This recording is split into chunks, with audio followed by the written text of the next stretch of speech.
From the high plains of the Midwest, I bid you good morning, good afternoon, or good evening, whatever your time zone might be. My nod to the late and great Art Bell. I'm Keith Sharp. And I'm G. Dressel. And we welcome you to Life After Life, a paranormal webcast where we talk about the paranormal, UFOs, or the unexplained. And the biggest question of them all, what happens when we die? Stay tuned.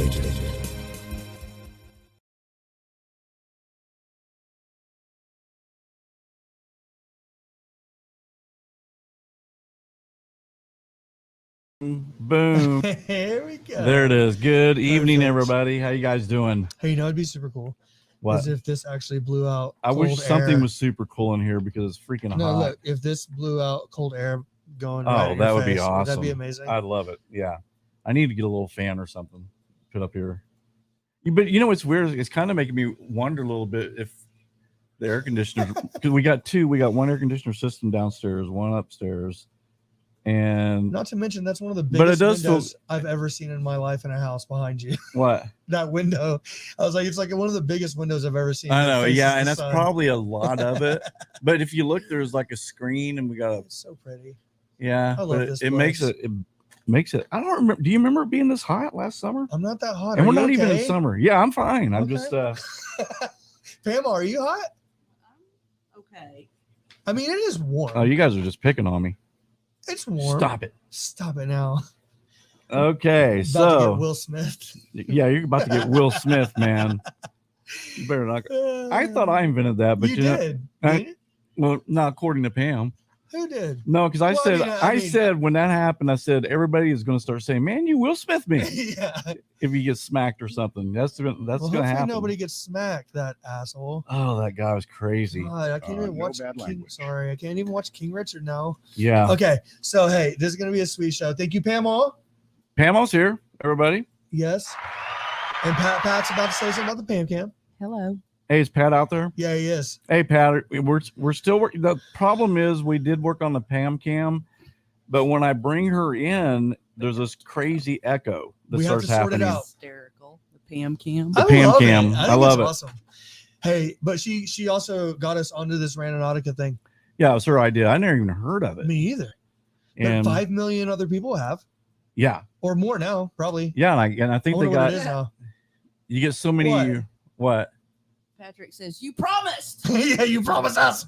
Sorry, Pat. Sorry. We promised. We'll work on. You know, the only thing we could do is I could give her a feed. She could come on, like how we bring our guest on, right? Right. But if I did that, then that cancels her moderation. She We'll, wouldn't be able to moderate. we'll bring someone over. Pat, we'll figure it out. We'll sort it out. We'll get it worked out. I mean, there's got to be We're a just way. still trying to get the intro proper. Yeah, but I mean, and that's the only thing I don't like. You got that right. But it's amazing every time. It's That amazing song, screw dude, up every I day. cannot believe you came up. You said I didn't come up with a song. I'm like, you're like, it just popped in my head. That's you coming up with the song. I know. But I wanted something like old school, like coast to coast, Our right? belly. Art Bell, and I Art was just Belly. watching TV, and that doon doon doon doon popped in my head, so I ran back to the piano and started Knocking it knocking out. it out on the piano. Then Super cool. then I went and recorded it and thought, cool, Yeah. that'll work. Hey, we did. We did, yeah. Randonautica So yesterday. some of you guys who may have tuned in, I think Tara Bell, hello, how are you? Tara was there with us. Mel and Steve, I think, was there for a little bit. And there was like 4. I think we didn't have a whole lot of people No, watching. we ended up with 13 at one point. Just Hey, it's chilling. No, I'm just saying, like, for No, just I know going, that- watching us drive around in the rain. Yeah, and finding nothing actually. Yeah, So we'll talk about it. we will talk I'm about it. so happy. But with I will tell them the guests about my first. Okay, so Sunday I went by myself, just to see what it would do, and so my intentions was, because you guys know how I am about intentions, and I had that spiritual attachment for so many years that I didn't want to bring anything back. right, for sure. So my intentions were happy, and the first place it took me was to a daycare center. Which is So I thought that was pretty cool. That is neat. That yes. was cool. And your perception of that was happiness because Right. kids are happy. And then I think I did 2 more, and it was like creepy, and it just took me to it took me to the Xerox plant. Oh yeah. Where the security, and the funny thing was the dot was on the other side of the security fence. So of course, you can't go running in there, and Yeah. Not Like, trying to look like a loon. Yeah, but how many tornadoes have passed right by the Xerox plant? True that. it is though. kind of creepy. Yeah. Well, and like I said, I thought that they like, They moved use that out as a or they something. always use that as a landmark as the tornadoes are coming Yeah. across I-40. Yeah. It's near the Xerox We're about plant, 2 which miles south of the Xerox plant. yeah, and now we live like what 1 mile west of the Xerox Right. plant. So Hey, can I tell you guys really fast before we bring on our amazing guest? what's that? Is I'm just gonna say I'm not gonna say names because he watches the show, but he works for the National Weather Agency, and that's my go-to guy. Every time he tells me about the weather, he's 100% right, and the news is wrong. What does he think? I'm like, why is the news wrong? What is he thinking for this tornado season? Is it going to be bad? I haven't asked him just specifically, like, right? Like, hey, what are the chances of ice or snow? Do we need to close? He's always 100% right when the news is wrong. What is that's the weirdest thing? He's good. Yeah, he's super good. Okay, hey, let's bring on Phil. Well, hang on. Oh, okay. So first, so you guys are, I guess, familiar with this somewhat, right? So basically, it's an app. It was launched in February 22nd. I got this from Wikipedia, by the way. So Okay. giving credit where credit's due. Yes. Founded by Joshua Linfelder and randomly enables you to explore a local area or report on the findings. According to its creator, the app is an attractor of strange things, letting one choose specific coordinates based on a certain theme. It has gained controversy after several reports on the app getting coordinates seemingly coincidentally where disturbing things were present. And which leads me to, I'm going to show a little quick video clip for you guys that this is probably the strangest thing I saw with people doing randonautica, and it's is that what you say, randonautica? Called randonauts. Randonauts, is that what they call them? Okay, so let's watch this little video clip. A fun adventure ended with a very grisly discovery. Some teens who were using a TikTok app that randomly generates a nearby location to explore got to the location. And as Amber Cogliano reports, they were shocked by what they found. These teens are about to make a gruesome discovery. Guys, we found a suitcase at the beach. They were exploring a remote part of a beach in Seattle when they came across the mysterious black luggage. At first, they had no idea what was inside, which is why they could be heard joking around in the video. Wait, open it. It stinks, y'all. Suddenly, as they poked open the suitcase with a stick, the smell became overwhelming, and only then did they realize something sinister might be inside. Okay, so she's calling the police so we can see if it's actually a dead body or it's just food. When cops got there, they confirmed the presence of human remains in the trash bag stuffed inside the suitcase. So how did the teens end up here at this specific location where they found the suitcase? They were directed there by a smartphone app called Randonautica. The app has exploded in popularity among young people during the last few months thanks to the COVID-19 lockdown. It's supposed to be a fun new way to explore the world around you by sending you randomly selected geographic coordinates. Joshua Langfelder created the app and says he never expected anyone to find a dead body. How did you react when you heard the news? I was shocked and surprised. We reached out to the teens and made sure that they were okay and let them know that that wasn't what we intended. It's an unfortunate coincidence. The medical examiner is working to identify the remains and determine a cause of death. Another bag of human remains was found floating in the ocean nearby. One teen called the experience so traumatic, it changed my life. She's calling the police. Okay, so there you have it. Let me remove that there. So that's something I wouldn't want to find going out exploring. Not. So, all right. Okay. Yeah. Gotcha. Absolutely, yep. Okay, so let's bring on now. The next guy we're going to bring on is Phil Anderson, I believe, and he can correct me if I'm wrong. And I found him, and the reason I picked this guy, I looked up a bunch of Randonautica videos. I saw a whole lot of fakery or fuckery. Yeah. I saw a lot of just Staged. total BS stage Right. stuff. Like these kids are walking out, it's dark, and then they come across this lady. You can tell it's a makeup in a green dress walking across the dirt road, right? And it's one of their friends dressed up like. Yeah. But these people eat it up. Of course, These videos will get in the hundreds of thousands of views. Right. Yeah. And then I saw one. These guys were from the UK. I actually asked them to be on, but they never got back with me. So I don't mind saying it's bollocks, as they say. And so they're exploring this area. There's creek. I mean, it looks spooky. It's it's in London, so or UK. It's foggy. Yeah. They're in this area, and they got this girl with them. One of their friends, I think her name was Stacy or something. And they're walking, and all of a sudden they go, "Oh my God, where'd Stacy go? She's missing. I can't find her." Oh, she went to the portal or something. So yeah, so they lose Stacy right in the middle of this Randonautica. So they're, if I lost my friend, I'd have been like screaming. They weren't screaming for her name. They just kind of every once in a while, Stacy. I'd been like, we call the cops right now. And so then it ends with them not finding Stacy, so that you've got to wait the next week. Got it. But people got so upset because they believe this BS, right? Oh God. That they were sending messages to him going, "Hey, did you guys find?" And he finally had to put out a little statement before the next video. We Hey, found Stacy. Stacy had wandered off. I'm like, yeah, right. Yeah. And so she's safe, and we got her back home, and blah blah blah. So just a bunch of nonsense. But when I was looking at Phil's videos, they looked legit. I mean, if Phil didn't find something, he didn't find anything, and right, yeah. it was like kind of like videos like we did, where we went out and we looked and we didn't find anything. We weren't going to make up something or plant something. Yeah. But he does, what I like about it is he combined paranormal investigating with the Randonautica app. Yeah, when you told me that, I was like, man, that's brilliant. That's brilliant. Yeah, that's a good way to do it. So let's bring Phil on right now. Hey, Phil. Hey, what's going on, guys? Thanks for having me.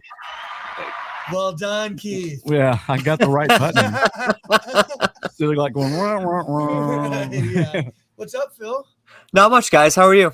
Good. So Phil, tell everybody about yourself a little bit. And Phil's got a really cool website. I think you got 86 videos, something like that. Yeah, definitely. Yep. Yeah. So I just started doing like kind of I guess it's like a new series or whatever, Exploring with Phil, basically. So if you follow me on social medias, it's basically Exploring with Phil.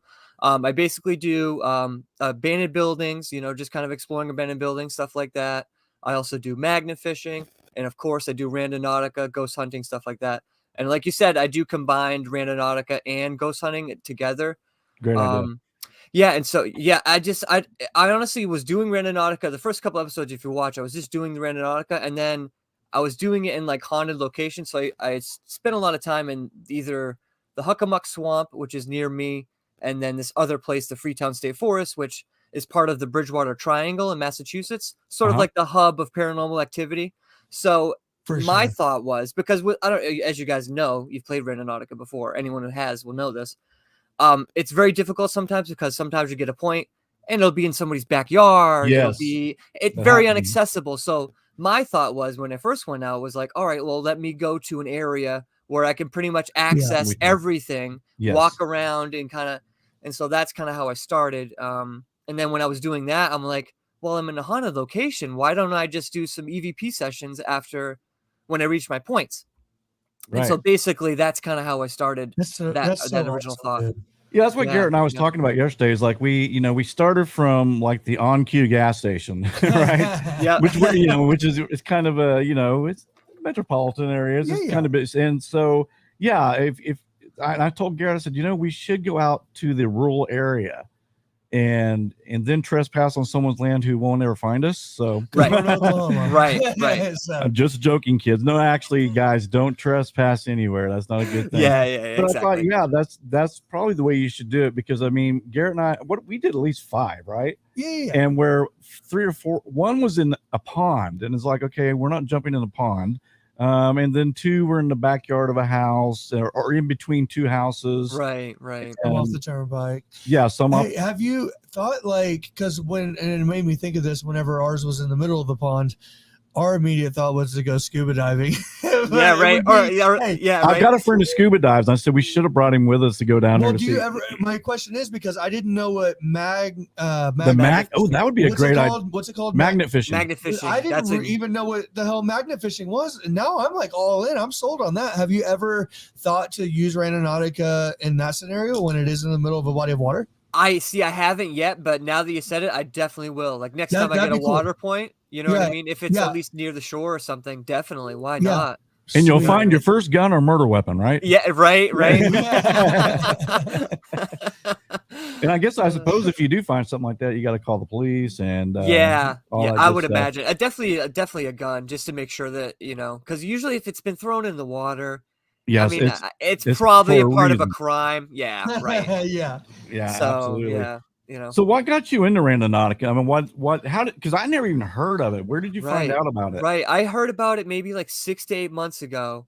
Because I, as a person that likes YouTube and stuff, I like, abandoned building videos and stuff like that. And one of the guys I watched that does abandoned buildings happened to do a Randonautica video. And so it was one of those videos where it was like a suggestion. And so I was like, oh, what's this? And it looked creepy. So I'm like, I like paranormal. Let me just click on it. And so that's basically how I found out about it. Then I'm like, Randonautica. And so then I look it up, and then I see that video that you just played, with the teens that find the Yeah. And as soon as I saw that, then I'm like, all right, well, now I need to know what this app's about. And that's basically why I started, because I was like, is this app like creepy? Is there something negative about this app? Is this, is what's going on? So I wanted to find out for myself, because as you said, there's a lot of videos out there where it seems too good to be true, or too much evidence in multiple videos back to back to back to back to be Yeah, real. well, when you find something every time these guys go Randonautica and they find something, and it's like, I'm sorry, it's not like that. Well, and we kind of talked about that on our live that we did. We kind of started hashing back to some of the paranormal investigators. Actually, all the paranormal investigators we brought on. I mean, even Carl Johnson, who says, a lot of the time you're not going to find anything. It's that like, it's a lot. Well, 20% of the time you do, right? Right. Like as a paranormal investigator, about, because I did it for a little bit. I mean, on a very small scale, but it's like 80% of the time you're sitting around waiting for something to happen, and and then there's a possibility nothing does. God, until you open a portal, Keith, and then if you know it, believe me, if you don't get me started if you get with a this chance, go back and watch. I tell my whole paranormal story. Phil, it's insane. And I was there for it. Yeah, he was there. Ghost. It was the most terrifying thing ever. Well, I had problems. Crazy. I'm about to check that out.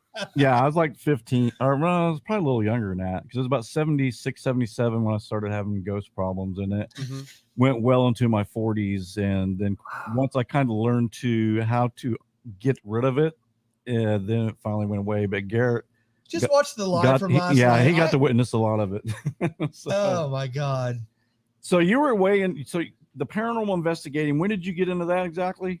Is that as far as like well, I mean, I've been a fan of the paranormal, like, ever since I can remember. I mean, I remember when I was a little kid, you'd have like library time, you go to the library, you pick out a book.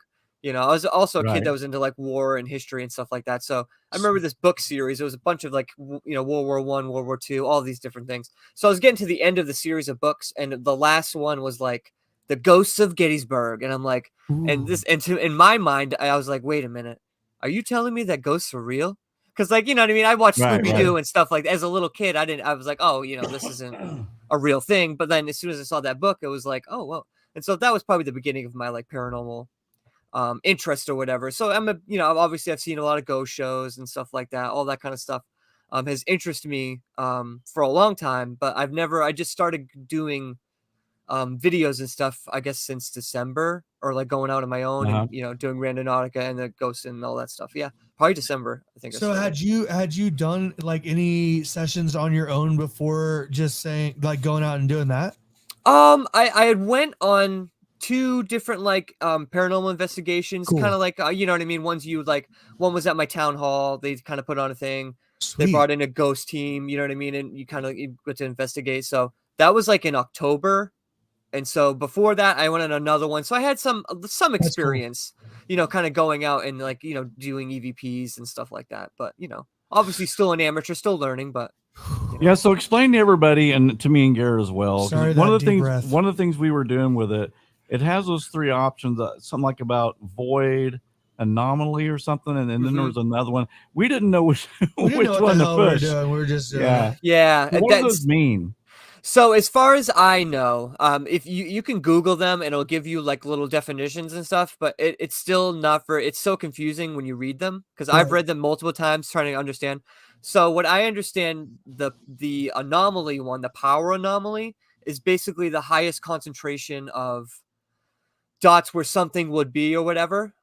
right? That's the power anomaly. The avoid is the opposite of that, or it's like the least amount of points or whatever to generate whatever the algorithm is or however it figures it out. And then blind spots are basically spots where the computer doesn't know what's there or something like that.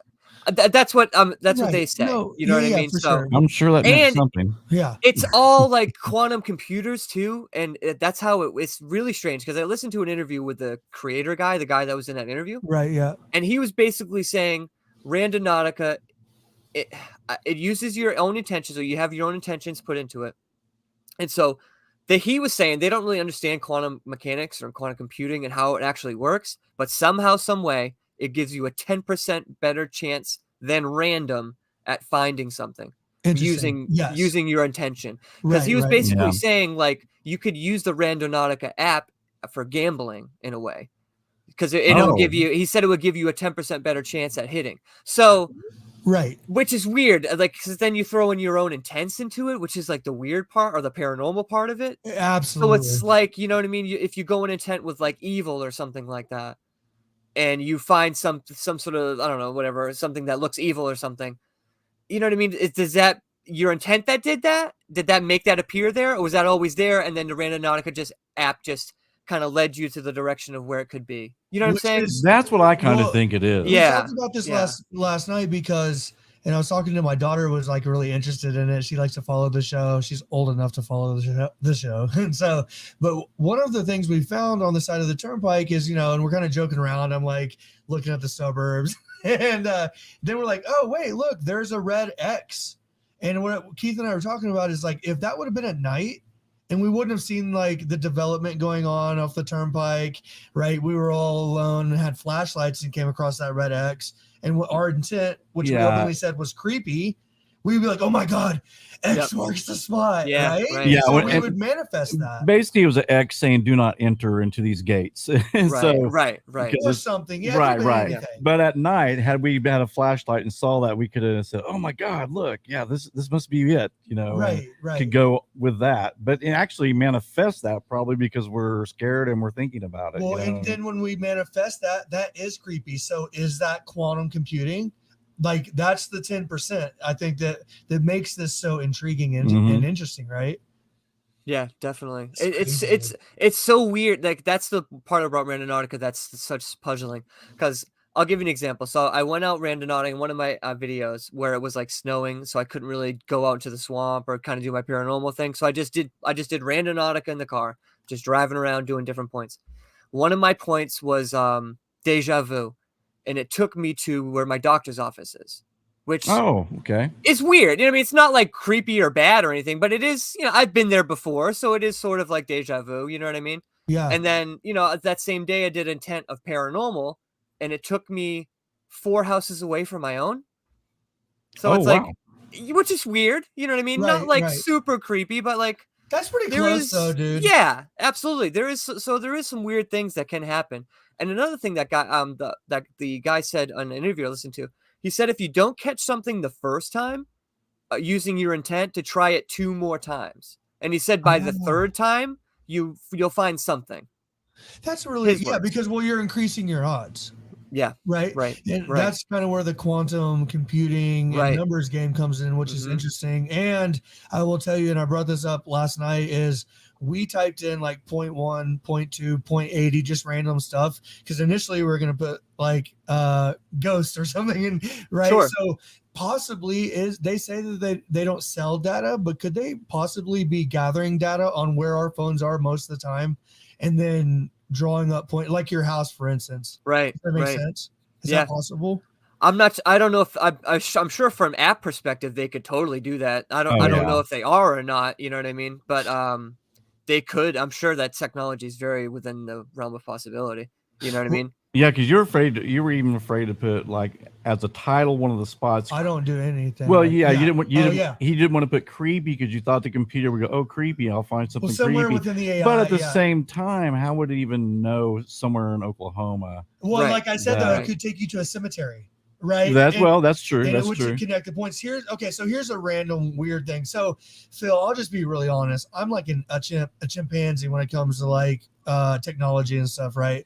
All this stuff is new to me, so I'm real like weird about it. We went on this. My daughter was very curious, and so we decided. She kept saying, "Dad, say money, like a 12-year-old girl would, right?" And so I said, "Okay, when I get home, we'll go ahead and we'll do it. We'll put the kids in the car. Let's go." And it did take us maybe about 4 miles away on a very busy street that's really developed with shopping centers and stuff like that, to the one plot of land on this road that's about 140 acres with horses. The drive up to it's gated, and the drive up to this massive mansion. So I was like, Wow. okay, that's pretty interesting, right? Yeah, okay, definitely. And so then I was like, we can do one more. Then I really want to go home. I've been working all day. She said, okay. I said, let's do happiness, because I like that you did that, Keith, when you said happiness. And it actually took us to an apartment complex pool where my wife took the kids for many summers to go swimming. Wow. So, That's cool. And so one thing we talked about was, she said, well, why do you think it kind of worked better for me? And I said, maybe because you're more open-minded. Is that a possibility? It could be, yeah. It could be. I mean, Randonautica is so weird. That's what's so fascinating about the app itself, is you got this whole other half of it, which is like the quantum mechanics and quantum computer. That is just the really the weirdest part. You know what I mean? Right. It's so strange. I don't understand how it works. I've heard the guy explain. Basically it takes your intent and it goes to a computer in Australia. And then that's how it generates, quantum computer. And then it generates to that random point and then sends it back to you. That's allegedly how it works. Right.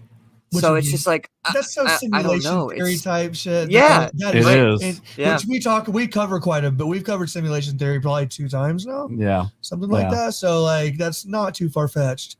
Signal 7 would know. Yeah, our time travel friend. So what's your weirdest adventure, Phil? What's the weirdest thing you've had happen to you? Okay. Recently, now it wasn't at my Randonautica point, but if I wasn't playing Randonautica, I would have never been there. I would have never been in the area to even find this item. So on my way, I was in the Freetown State Forest, which is part of the Bridgewater Triangle, very haunted history and all that kind of stuff. But so anyway, I was coming back from a point, walking back to like where my car was. And on the way up there, I saw like a little water bottle on the side of the trail. And so I was like, oh, that's weird. You know what I mean? Just a water bottle. And I thought I saw something in it, but I didn't really pay any mind to it. And on the way back, it caught my eye again. So I was like, you know what? For just, let me just look at it. Let me just see. And so I'm like, oh, there is something in here. I open it up. I like shake it out. It's like a piece of paper rolled up. And it's like one of those Post-it notes that has like a sticky part to it. And so it was rolled up so it would stick together. And so I unroll it and it says, hi. Please text this number, and it's a phone number. Oh, crazy! Yeah, I did text the number. I did not get a response back, unfortunately. Not yet, anyway. But whoa, that is just so weird and random. Yeah, we gotta do some more. We gotta do some more live. I think Garret and I are gonna do a few live of these, maybe for sure. Maybe do it at night so it's spooky. But that's another thing, Phil. We probably should bring up to these people. Is that this can be kind of dangerous as far as private property, going into abandoned buildings, finding people or squatters, who may be mentally ill. Even the side of the road like we were yesterday. Yeah, we were on the side of Route 66 in a rainstorm. Walking around outside of Route 66 because we were looking in this field. We didn't find anything, but we found an orange bag. An orange bag. No, we found an orange like orange construction tape. Construction. I was like, this is definitely where I would dump a body, though. But Phil, would you say that that's something that people should be wary about? Is not private property and then like squatters being in these abandoned buildings. Definitely. I mean, I would say only play during the day too. Like I wouldn't play at night. Yeah. I just like I mean I do play at night like in the swamp and stuff like that. But God. Yeah, I would also like really dangerous. You're like, hey, oh play yeah. at night unless it's in a swamp. Yeah. I was also with like other people too. For so sure. like I would also say like if you're gonna go, like if you want to go at night, just go with other people, make it a fun thing, and also like set your intentions on positive things. That's all I would say. I mean, I mean, a lot of people do want to see paranormal things, and there's nothing wrong with that. If you want to do some paranormal intense, I have not had anything horrible happen to me or anything like that, but I would stay away from like death or murder or, Right. you know what I Well, mean? Just for sure. not that stuff's going to happen, but you know, why even Why mess go with that there? kind of, yeah, it's just And then unnecessary, you know? again, even if you're like me and that you think intentions do mean something, I mean, you don't want to walk into something that could potentially be dangerous or Right. that you manifest. Like I Right. said, I believe we manifest a lot of things in life, and if you're concentrating on murder or something, you know, eventually you'll find it. Yeah, You're asking the exactly. universe for it. So Well, Right, you know, right. manifestation and intent was one of the main reasons we were like, hey, let's definitely go with this because it's something we talk about Yeah. almost all the time. And it reminds me of Phil, I'll be really honest with you. I got through about 3 YouTube videos and I just couldn't do it anymore. God, just go with the first 3, like when I first got onto Randonautica, you know, it's like, Yeah. oh, let me look at YouTube. And I was like, oh my God, okay, I can't. Like, because it was so fake. yeah, so I just was like, okay, my time is. I feel like my time is important. So I went on a drive and started listening to podcasts, and I found one, and man, I wish I could give them a shout out. They're from Ireland, and they just did like a couple episodes on Randonautica, and those were the ones that were said they just got in the car and they're like death, and so Yeah. and they're like okay, mate, you know, they're like we're. Oh Lord. And this is after they had done some that like weren't working, right? And like they're in a neighborhood, and then all of a sudden they're like, okay, it's taking us to this house, and there's like a lot of cars. They're like, wait, there's like a wreath on the door, and it turned out to be a wake. So they're like, Yeah. oh my God. Right. So they're like, get out of there real quick. They're scared, right? And they're like, Yeah. okay, let's do one more just to like confirm, right, that this was kind of working. Good scientific minds would do that, right? Let's confirm. Yeah. So they're like, okay, let's do a cactus. Because not natural to Ireland, but Right. people have them, right? They're shipped over, decor, whatever. And so it actually took them to another neighborhood. And they're like, okay, for fuck's sake, is what she says. Here we go again. And so they're like looking around, they're like nothing, no cactus in yards. They're like, oh wait, look in that window, and above somebody's sink was just a little decor cactus. And so those were the 2 things that like significant that they found. But I just thought that was so interesting. I thought fascinating. That is, I mean, and especially in Ireland. I mean, and well, even if we ask that here, just if we saw a little cactus at someone's window, that's pretty rare. Yeah. I would think Yeah, that's pretty definitely rare. So Phil, what do you think as far as like what percentage would you say are fakers on YouTube? And without naming any names, of course, but it's Out of all Randonautica videos, yeah, that you've seen. 99.99%. I was gonna be nice and say 95% are fake, but Yeah. Okay. yeah, it's No, probably that's it's fair. probably- I Besides mean, yours, have you seen yeah. any good ones? um And you can let's give a see. shout out if you remember any. There's one, he doesn't do them anymore. I don't know if you guys are familiar. His name is Exploring with Fighters. He's from the UK too. Yeah. He's done a few Randonautica things, but none of them have been like sensationalized like the other ones. You know what I mean? He'll find things here and there, but nothing too crazy with him. So his was actually the most believable out of all of them. Okay. But as far as other people that I know, I don't know a lot of other people that are on the level, you know. As far as Yeah. like for what I see, I don't know personally because I don't know these people, but from what I see, you For know, sure. a lot of it's just, I would say a lot of it's more entertainment. And I think there's nothing wrong with it, but I think if they were just more honest about what it is, because I think a lot of young people, teenagers especially, think what they're seeing is real. And so Right. that's why I think they're getting the views and stuff. Because I mean, if it's real, it's the craziest video you've ever seen in your life. For sure. You know what I mean? So like, Yeah. I think that's what it is. And I just think if they were upfront about it, like, hey, this is just entertainment, it's not real. I still think it would be enjoyable for those people. But Well, and I think You know? too, it's like you know, we're all older now, so like we think totally different, right? Even from when I first met you and all the activity, I'm a completely different person now. Yeah. And so like the way that I was actually very hesitant. Okay, full transparency. I already deleted Randonautica. As soon as I was Nice. done last night, deleted off my phone, bro, because I'm like, I don't trust it, first off. You'll know, Phil, I don't give my DNA to anybody. That's I don't right. trust That's shit. right.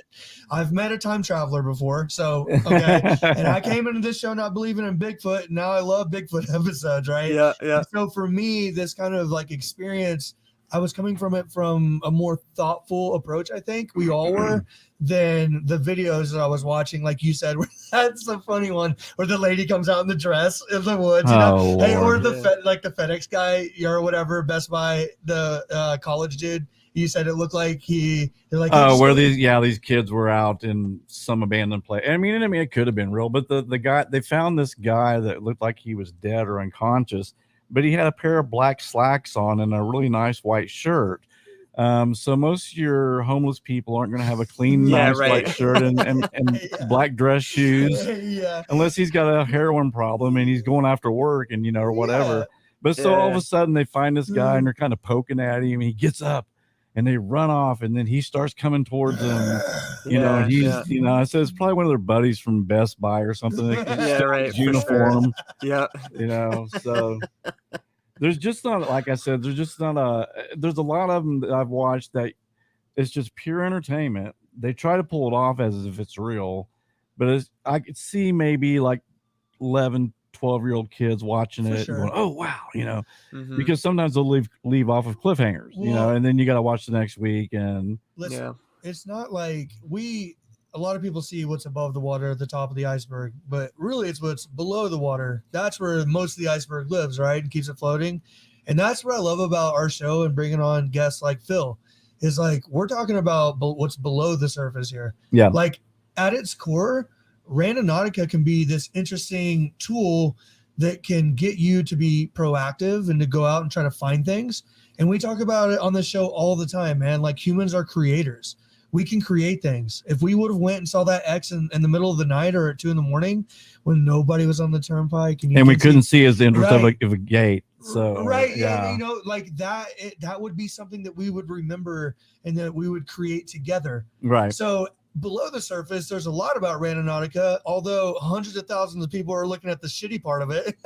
You know, there's another part of it. And that's what I like about having Phil on as a guest is he's using it to go in the middle of swamps, you weirdo.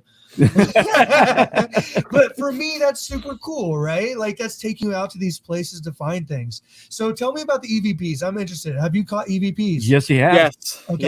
Yes. Man, I should have told you to bring some on the I show. know. I didn't know. I think about totally it. forgot. I think you'll be a recurring guest. Yeah, we'll Just have don't we'll know have you that. on again. Yeah, yeah. Definitely, yeah, absolutely. And I'll come prepared. I'll give them. Let me see. EVP. So the best EVP I caught was probably Huckamuck Swamp.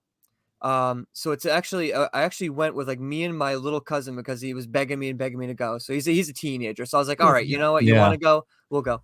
And so we went during the day. And honestly, I wasn't really expecting to find anything. You know what I'm saying? Because I was like, all right, we'll go around, we'll do a couple Randonautica points, and do a couple EVP sessions. Just so because he's all excited, he's all into it.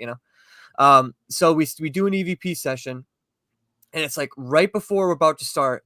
And it's like we recorded it in like December, and it's Massachusetts December, so it's like it's 30 Cold. degrees, it's cold, Right. and it's a Yeah. really cold day. So right before we're about to start, I'm like, ooh, cold. And like right before I say cold, somebody else says cold. They're like, it's like Oh. another voice comes in. It's like cold. You know what I mean? Oh, wow. And then I'm like, Whoa, oh man, it's cold. And then like right after that, there's like I kind of talk over it because I don't hear it with my own ears, so I kind of talk Right. over the second half of it. But then it goes on to say something, but you just can't quite make it out. But the cold part is like literally the clearest EVP I've ever caught before in my life. I just couldn't believe it. I literally had to listen to it like 3 or 4 times because I thought it might have been my cousin. But then I'm like, I hear his voice after. I'm like, oh, that's not his voice.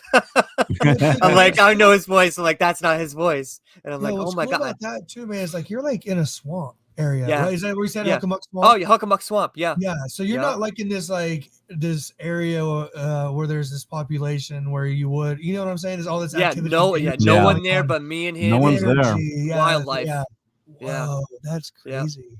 Yeah. I like the one you did a spirit box, You're and doing spirit boxes, Phil? yes, he Yes, is. that Oh too. my god. I had a real bad experience with a spirit box one Okay. Oh time. really? Hey, Oh man, I now support you. I'm not gonna want to do it. No, I support you. No, I'm no, just no. saying, I never. didn't know I had gone that far. I'll Phil. just say I just say I never use them again after Right. that one time.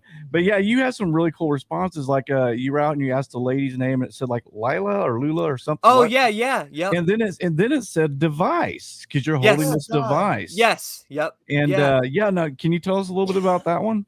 Yeah, so that's that's like a program. It's like one of those word bank ones. Yeah, So like yeah. it's programmed with all interesting. these words or whatever. And so That's what it is. Yeah. theoretically a ghost or spirit or whatever can pick whichever words it wants, I guess, and then that's the words that come through. Yeah, so that one was so interesting. I felt like I'm pretty sure that was the one where it was like almost a conversation back and forth. It seemed like for Yeah, a it little was while. really awesome. Yeah, and yeah, we got that name, and I think that was also the conversation where I was like, "Who brought you out here?" Because that was also the Freetown State Forest, I believe. And so, just a little quick backstory about the Freetown State Forest.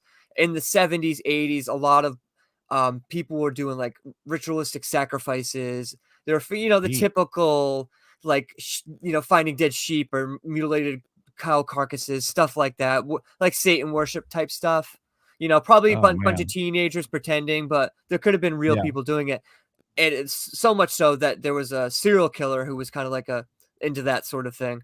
And he ended up killing a girl out there, tying her to a tree, cut her head off. Like, it's just a Oh, my very bad God. juju in that Yeah. forest. You know what I mean? There's a lot of bad things have happened there.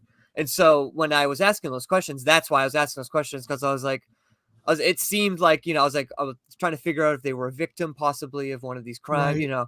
trying to like, and then we got that name. I'm trying to remember what else. There was a bunch of just like back and forth, kind of like, oh, that's right. It was like a fan. I was like, "Who brought you out here?" And it was like a fan, and it said Oh. fan twice, that like back to back, which is really weird. So I don't know what to make of that. It's just like it's because it is only one word responses at a time. So it's like sometimes you can be like, okay, that makes sense to what the question I asked. Other times you're like, I remember one time in the Huckamuck,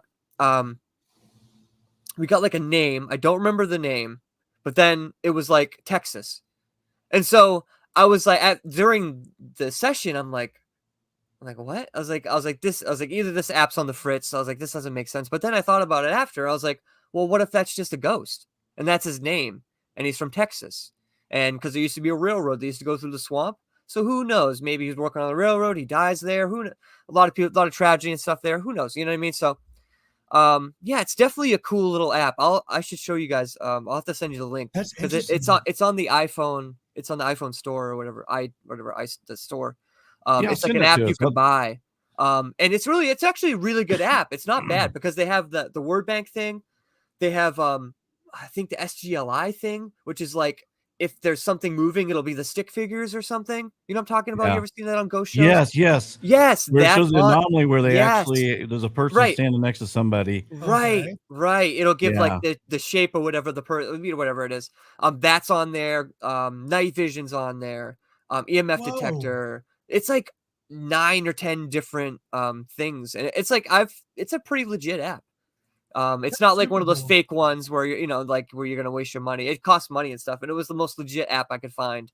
Right, which as is far to as save you a lot of other- money if you had to buy all those Yeah, separately. definitely. So- Especially the audio recorder. There's an audio recorder on it too. You know what I mean? So you can do EVP. Yeah, the sessions dictionary on it. thing. What's that called? Like Onculus or I can't. Oculus or is that it? No, Oculus, that's yes, not it. that's it. Is that it? I think it's Okay. it. Yeah, Oculus. Yeah, Yep. and that's the Yes. one in the dictionary. Right. Did you have Yes. that? And it scared the crap. I had my headphones. I was listening to it, and I was just kind of almost dozing a little bit, and it makes this.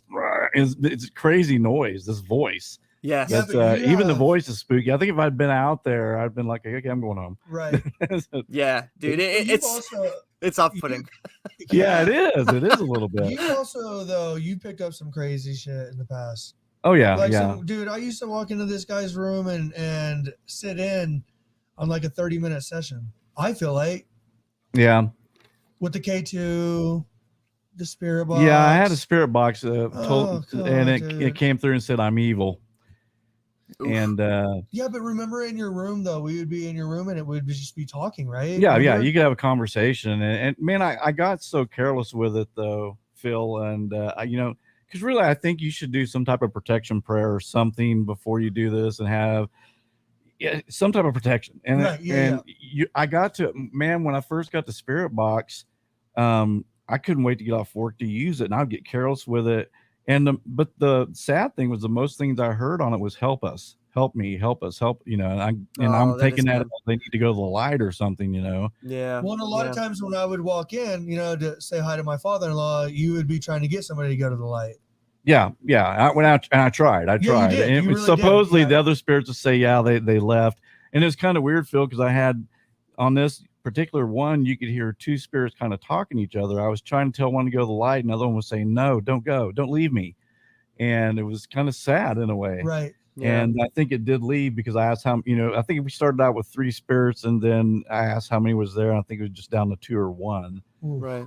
But yeah, it's crazy. But Phil, you also, like, you brought up a good point. You should really always bring someone with you on these, I think, and especially if you're going at night. For sure. Now, maybe Definitely. daylight you'd be okay, but at the same time, it's funner. It's more fun if you've got someone with you. Well, and there's more collective energy, the intent, right? You're collaborating. So Definitely. Yeah, these things all play into Randonautica. And, Yeah, and and, you- the adventure and paranormal game as well, right? yeah, Not to call it a game, but essentially we're all actively participating in it, right? right, Like right. we insert ourselves into that realm.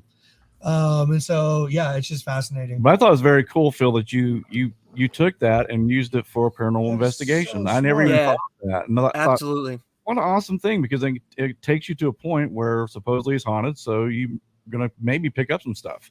Definitely. And I have too, which is like, I mean, now what's so what I should do? Maybe next time I'll do this. I'll go out and I'll just go to random parts of the Huckamuck Swamp and I'll do EVP sessions, and then I'll do like Randonautica points, and then do like EVP sessions, and then see if I can compare and see like, Right. if I catch more evidence with Randonautica or not, Oh, Yeah, Ovilus, Amber. Ovilus.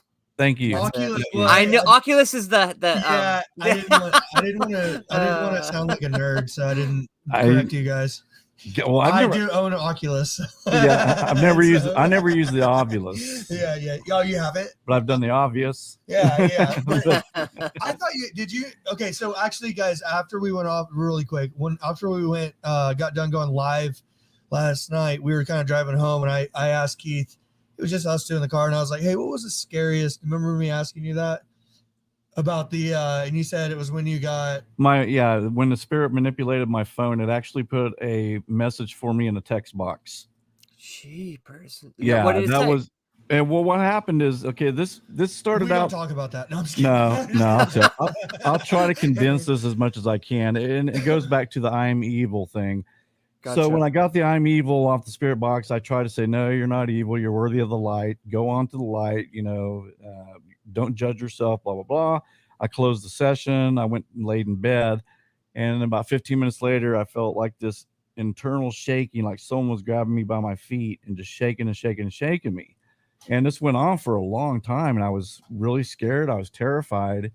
And this probably 45 minutes to an hour this went on.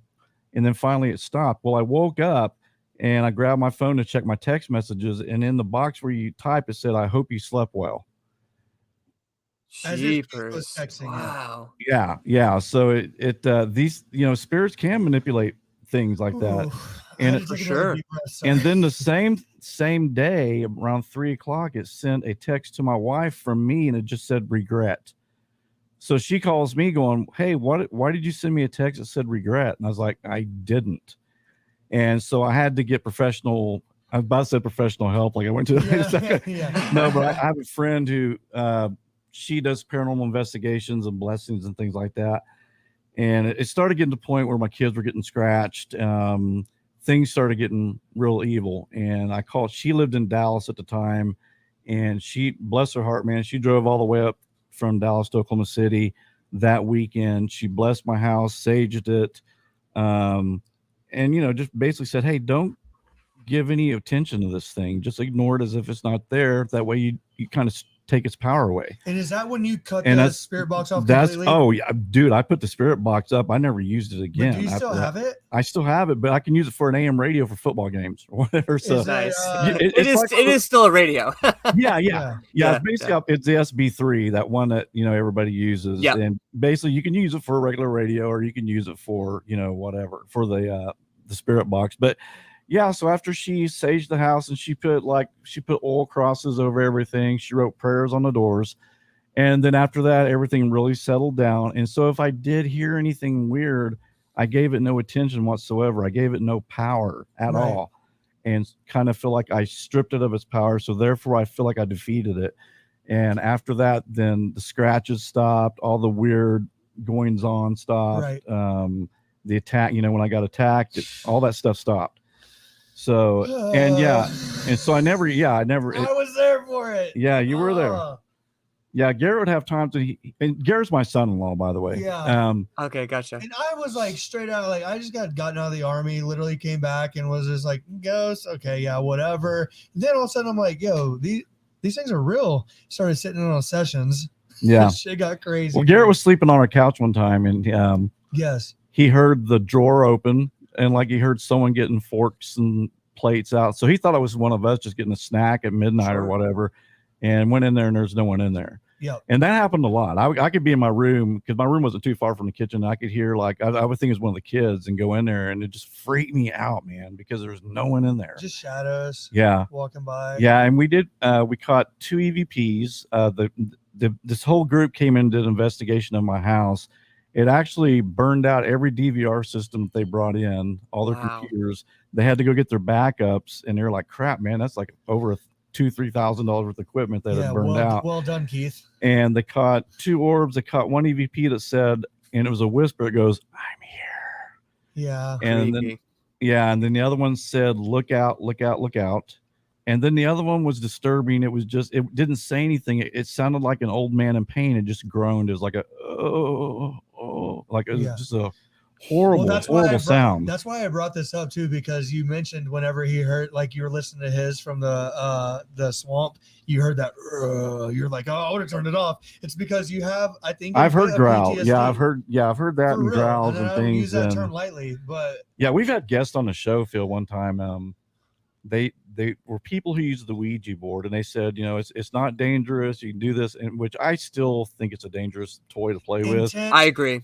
So we were interviewing them, and after the show, my wife said, "Did you hear a growling over the headphones?" And I didn't. And then Garrett got a hold of me the next day and said, "Hey man, did you hear some growling?" So separately, yeah. Without these talking, yeah. So these people and they wanted to do a free Ouija board reading with me, and I was like, no thanks. So 3 weeks later, they contacted Sweet, awesome people. Yeah, just really good people, and I hope they've taken care of the problem. But she texted me or sent me a message about 3 or 4 weeks later, going, "Hey man," she goes, "we're having all sorts of weird things going on in my house, and it's scaring my kids." And I'm like, "Well, what do you think? You're playing with a Ouija board. You're opening up a portal for this kind of thing to happen." And as far as I know, the last time I talked to him, it hadn't been resolved. They were still having some issues with it. But that's why I was telling our viewers, like, I know that they think it's okay, but man, all you got to do is slip up once and call in that wrong spirit, that doesn't want to go away. Right. And I think that's what happened with them. And now they've got this problem. Lingerer. It definitely.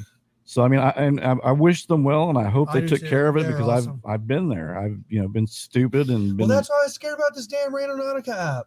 Yeah, it's intent. I got to admit, Phil, I was a bit scared because I know most people want to use it for creepy, for haunting, and all that kind of thing. And when I had my bad experience, it took. Literally, I'm not joking. It took 20 years to get rid of whatever the spirit was that followed me around.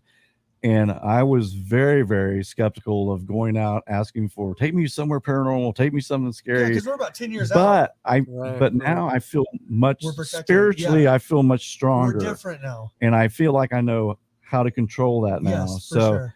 So when we went out yesterday, we asked for paranormal, something creepy, and then of course we didn't find anything. We found a red X. We found a red X, which was our third point, I do believe. Yeah, which would be interesting because going back to your 10% rule. Yeah. Yep. Which, yeah. So, yeah, I just, so I was a bit scared of it. And I remember Garrett, I watched a video about it. The first video I watched was, I'm sure it was fake, but it still creeped the crap out of me. And I thought, man, and Garrett and I have already talked about doing a show on it and actually trying it out. And I was really kind of like, man, I don't know if I'm afraid, what if I bring this thing back into my life and then I got to get it out again? But like I said, it's this whole thing, and Kathy has to drive back up. Yeah, I'd get Kathy to come back out and bless my house. Exorcism. Yeah. So, but now, like I said, I feel like, we do create, when you go looking for something, the universe usually is going to give it to you if you put enough intention into it. So I think there's a lot to that. So I it's like, I think I can control it now, and I'm not scared anymore, really. And so it doesn't, I still want to do another one, but I think Phil's got a good point. I think he's got a great point. Is doing it during the daylight.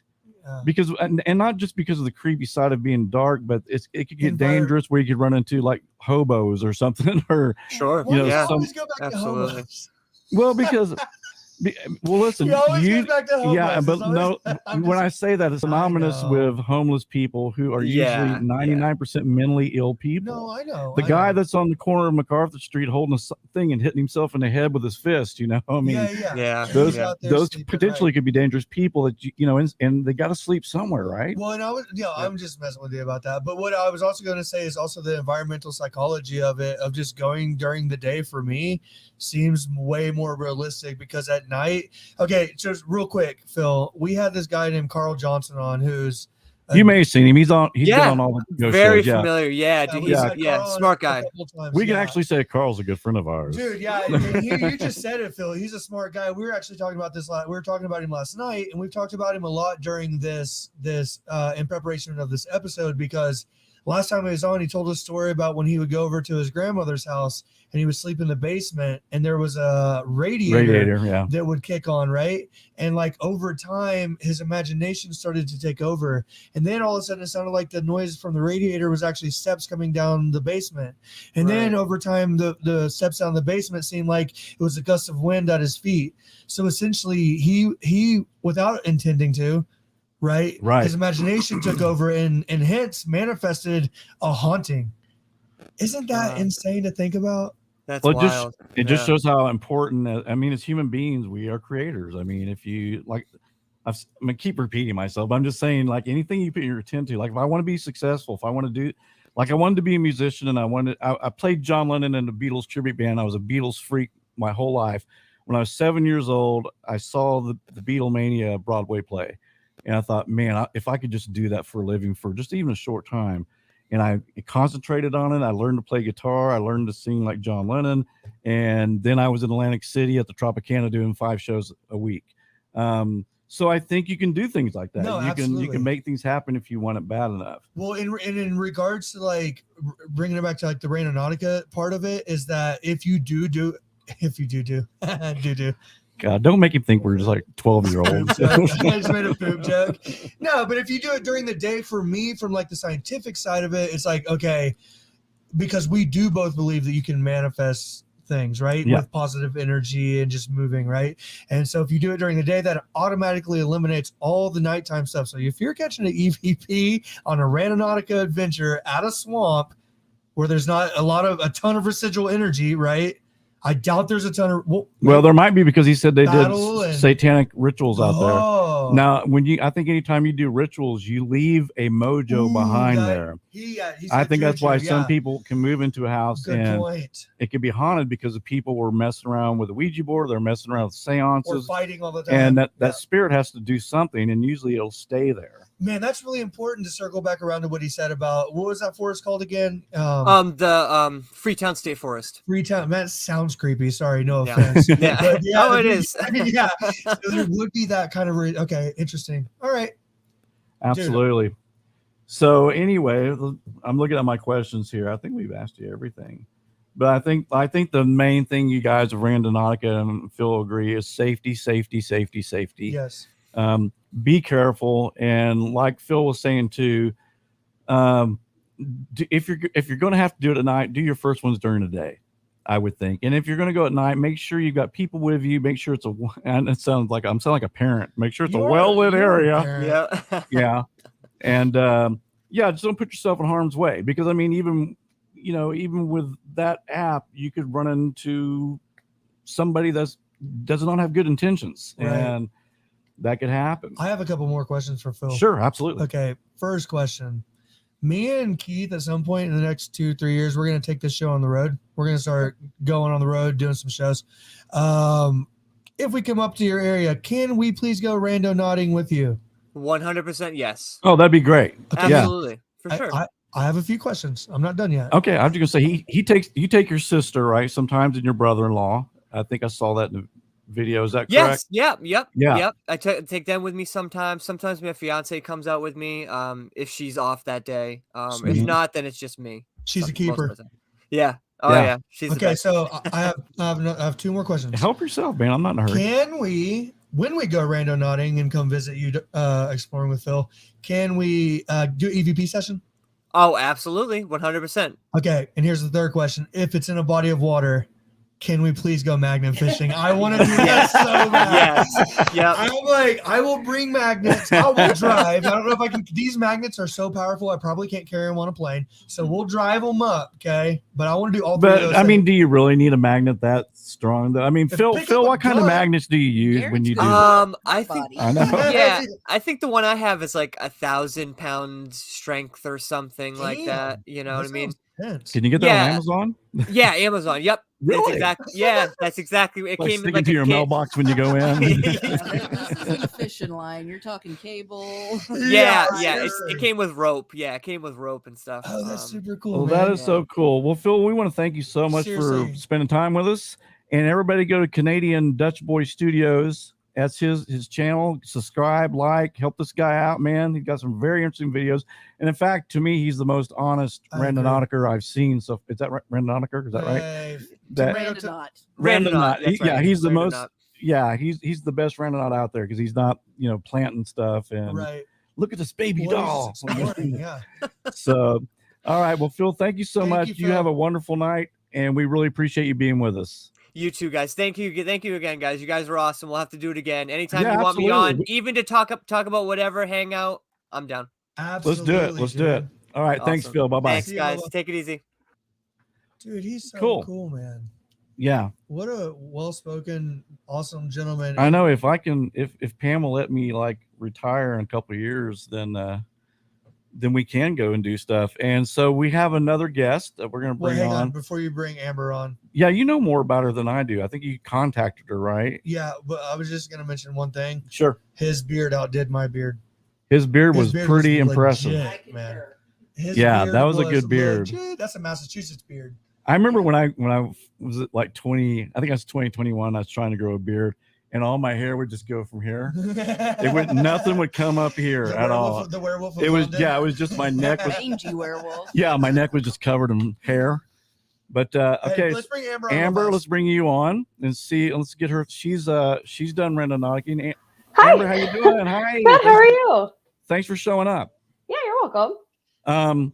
So yeah, we were just talking to people. I don't know if you saw any. I think I saw you in the chat there. You're the one Yeah. to help us with the Oculus. The The Oculus. Ovilus. Oculus. Oculus. I'm never gonna get that right. No, probably not. Yeah, yeah. Hey, it's my show. No, but so you've done Randonautica. So what's your opinion on it? I guess that really depends. Well, okay, so my opinion is that there's this theory that it's haunted or somehow the app is cursed. I don't buy into that. To me, it just seems like it's randomized. And if you happen to have a mental connection with what's going on, great. If you don't, then that's fine too. 100%. I did a debunking video a couple weeks ago about this. And the one point that I really wanted to emphasize was that people who have lived in a certain area are more likely to have a connection with the surrounding buildings and something like that. Like, For sure. so for me anyway, we did Randonautica here in Indy, and I've only lived in Indy for a year. And every place it took us to meant nothing to me. But I know that if somebody did it in a town maybe where they grew up their whole lives. Of course, they would have a connection with at least most of the buildings in that area.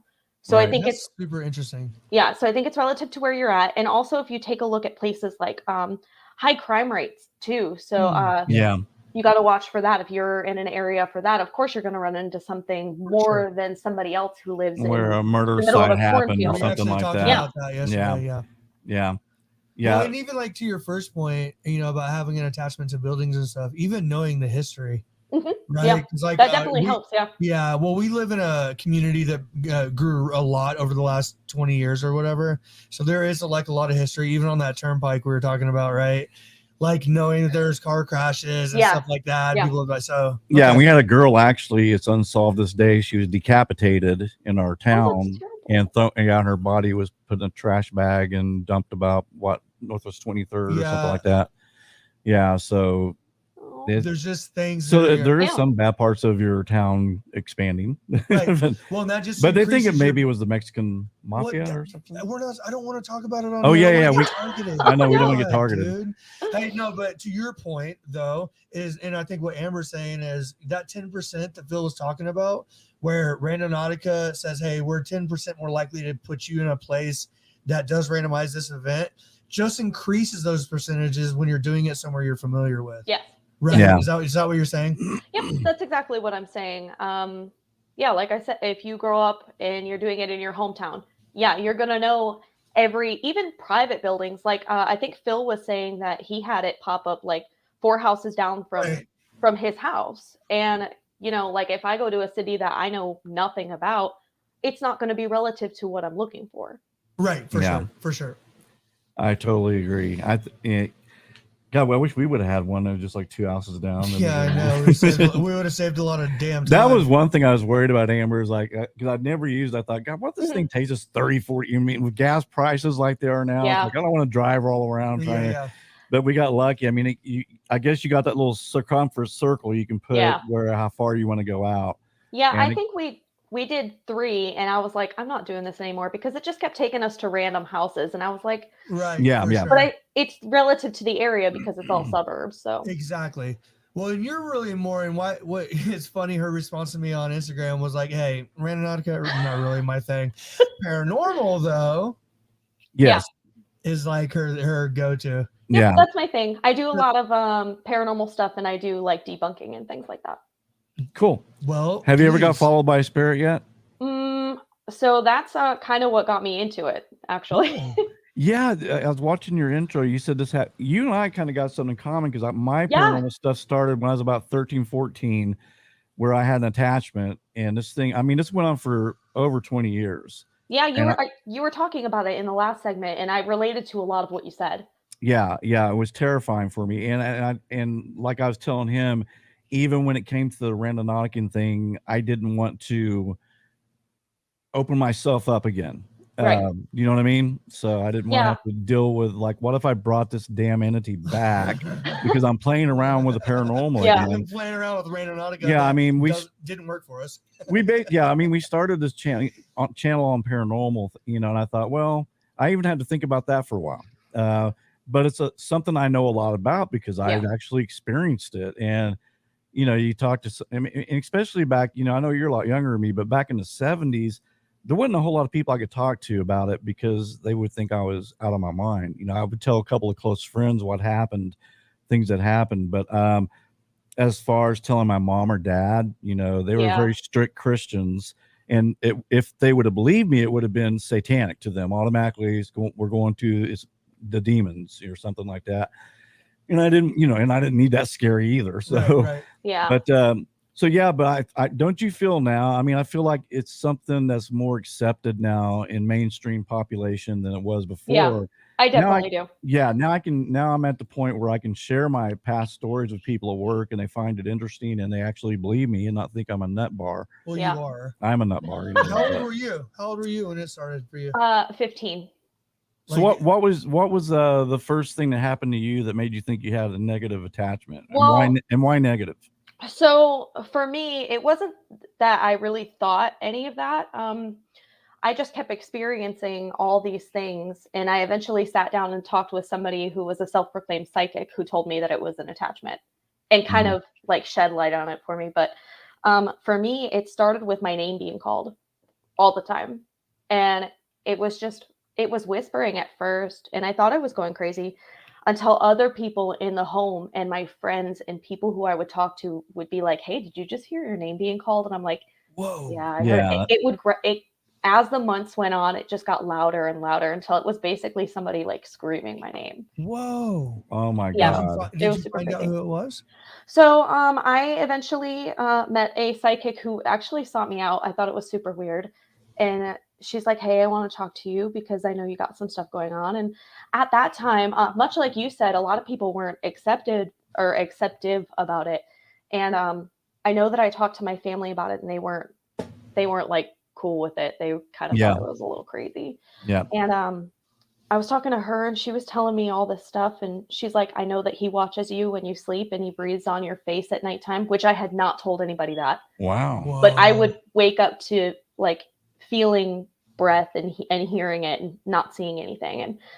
And she was like, I just want to let you know that he's a negative spirit and he's feeding off of your negative energy. And he's always going to be there until you turn your life around and it's positive for you. And I still didn't believe her. And I was like, that's really weird. Like, Yeah. like, I don't know. But did she just approach you? Like, were you sitting in a restaurant or something? Or how'd this happen? She knew my ex-boyfriend at the time. She knew him through a friend of a friend. And I guess she just said, hey, I want to meet her. I want to talk to her because we have things that we need to talk about. And I was like, oh, that's really strange. And I still was kind of a little reluctant because I didn't fully believe in ghosts back then. And she was like, here, I'll do something for you.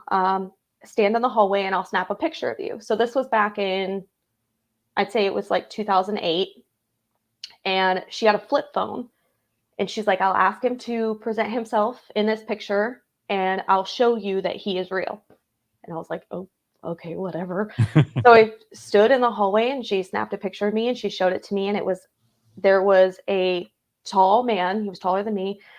He had a red outline and he had a top hat on, but you couldn't make out any of the features. And everything behind him was like pixelated and fuzzy. And he actually came over my shoulder and everything behind him just was red. And I was like, oh my gosh, now that I'm an investigator, I wonder if she had an app or something, but I don't know if they had apps for flip phones back then or not. I don't think so. It was super crazy. Wow.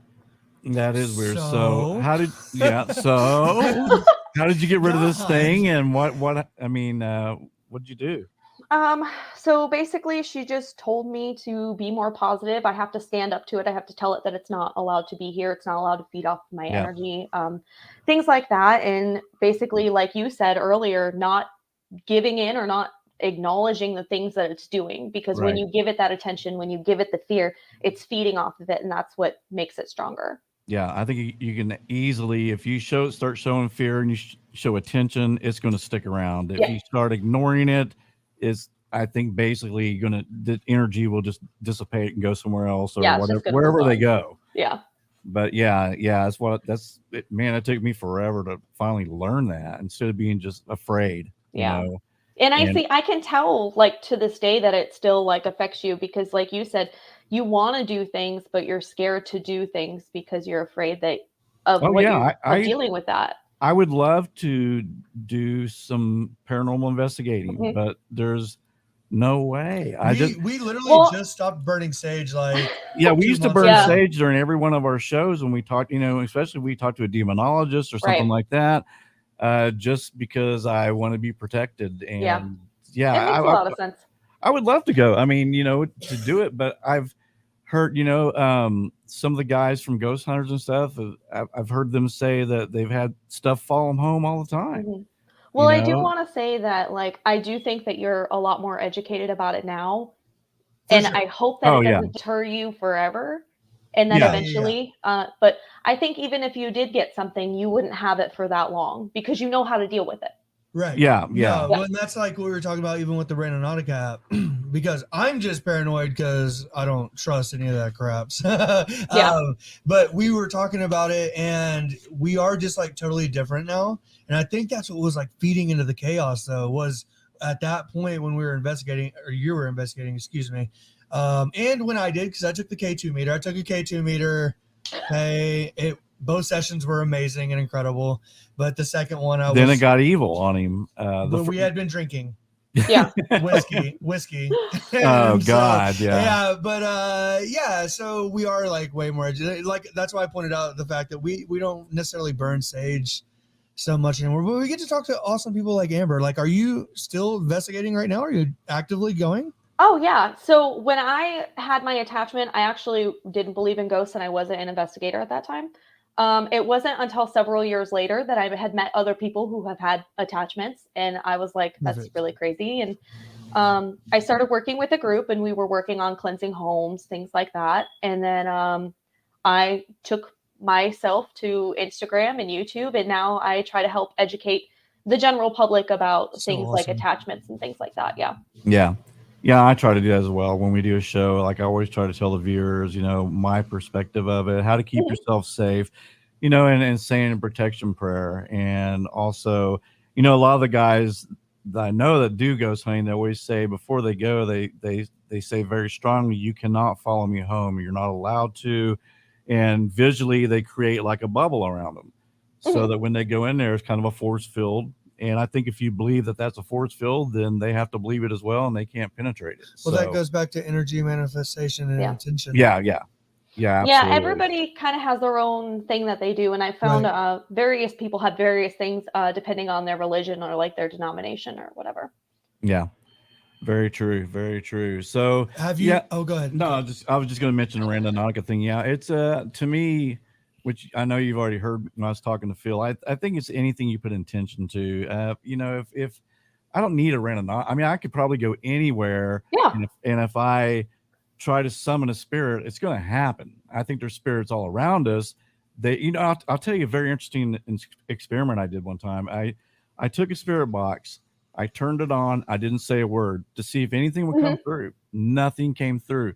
Soon as I said, "Are there any spirits here?" Boom! It's like I invited them. I gave them permission now to come and talk with me. Willy-nilly, are there any spirits here? Yeah, Jeez, yeah. dude. Which would but it was just I wanted to see does it take me to invite them to come, or if I just turn this on, are they just having conversations? And I found out that inviting is a very, very powerful word. And also I tell people, look, when you do this. Don't ever say, "Are there any spirits here?" Because now you just invited demons, you invited evil, you invited all the masses. So a lot of times, if I do mess with it, I always will go spirits from the light, nothing evil. You're not allowed here, and I try to attract positive spirits and not the evil spirits. So I think you got to be dangerous. You got to be careful with it. You can, if you just say, "Hey, any spirits here?" Right. And all the evil spirits like, "Thank you," and as they come through, so it's all intention. And like I said, protective prayers, I think is very important. I don't know if you do that or if you believe that way, or maybe you feel strong enough that you can handle it. And that's, I definitely think that I would know how to handle it if something happened. I think that positivity goes a long way, especially in the subconscious mind. So, I just think that generally I'm not a negative person, so I don't have anything to offer them, so they wouldn't follow me. For sure. Yeah. I'm kind of in your camp too. I like to approach it that way. Well, I wasn't negative, and I got a negative spirit. No. But I think my problem is because the second, I mean, I think I had several actual attachments to me, but I did make that mistake when I got that "I am evil" came over to spirit box. I had said, "Are there any spirits?" I did not say specifically. And the spirit just let me. And the thing was, it wasn't intimidating. It didn't go like, "I'm evil." It just said, like some normal guy just going, "I'm evil." That's what it said. Exactly what it sounded like. Just letting you know, Keith. Yeah, I'm evil. I will say that I've used spirit boxes in quite a few different places, and that's actually really common to hear something like, "I'm evil, I'm a demon, I'm the devil, get out," things like that. Yeah. I think mostly though, that's just because they want a reaction out of you. And I think you gave it that reaction. I totally believe that too. I think most most spirits that come through to say they're demons are full of crap. Well, do you think that it also? Do you Yeah. think that it could also be this preconceived notion that whenever you're a bad person and you haven't atoned for your mistakes in the life, that when you go to this place, maybe your perception of yourself is that you are a demon because you can't go to the light? That could also be something too. Okay. I've never really thought about that because while I am a believer, I'm actually really skeptical about a lot of things. Only Same. because for some reason it's like passed down that like all Ouija boards are bad, or like it's just common knowledge. But to me, I want to touch it. I want to experiment with it. I want to know why. I want to know why it works the way that it works. So I kind of like to take the theories that have been passed down from whoever started them, and I like to like flip them on their head, and I like to take it apart and figure out why it works the way that it does. So I know that there are different types of hauntings, and I have found, like, I've done research that like backs that up, like with residual and like demonic and things like that. But I'm not really sure like what happens when you die and how it pertains to how we go from living to that specifically. So I think that's why we more started the show. Yeah, this is exactly why we started the show, because that's the most interesting question. What happens to us when we die, right? So, you know, and I tend to think, and of course it doesn't mean anything, but I'm just saying I think whatever your religion is, or whatever you like, if you're a Christian, I think you'll have a Christian death. I really hope you'll so. see Jesus. Well, isn't that energy and manifestation and I and think, intent? Exactly. That's exactly what it is. Your whole life, if you're constantly pursuing something, I go back to the holy water experiment. Have you heard of the holy water experiment? I have not. No. Okay, where they took 3 samples of water. One was preyed upon, one was yelled at, and one was untouched. And at the molecular level, it was very different how the construction of the water looked. Right? Oh, that's really cool. Yeah. So, but that it would seem to prove intent. Right? Yeah, absolutely. And energy. It shows that, it shows how powerful we are as human beings, how we can project energy. I mean, you know, you can call a little kid an idiot for all his life, and I do. He thinks that, you know. So I mean, you can make things happen. I mean, even to the molecular. Thank you. The molecular. Thank you.